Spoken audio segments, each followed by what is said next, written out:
So hello everyone, আশা করি সবাই ভালো আছেন। আমরা আজকে একটি নো পাওয়ার ল্যাপটপ আমি এখন রিপেয়ার হয়েছে, আমি এখন এটি অন করব এবং আমি আপনাদের দেখাবো। তো এখন কিন্তু দেখতে পাচ্ছেন যে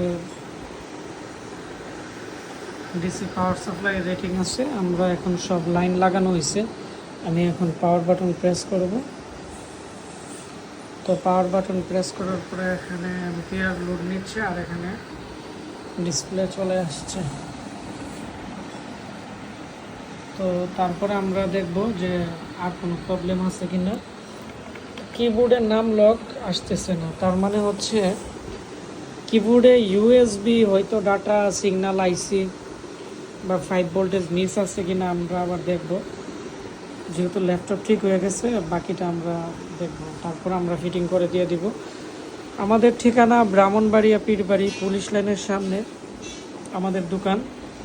আমাদের এখানে মূলত ল্যাপটপ ডেস্কটপ রিপেয়ারিংয়ের ট্রেনিংও করানো হয়। আমাদের YouTube channel Ashik computer and hardware lab. ভিডিওটি বেশি বেশি করে শেয়ার করে দিবেন, তাহলে যাদের কম্পিউটার প্রবলেম আমাদের সাথে যোগাযোগ করতে পারবে। আর আপনারা যারা কম্পিউটার কাজ শিখতে চান বা এই বিষয়ে আগ্রহ, আমাকে কমেন্টস করে জানাবেন।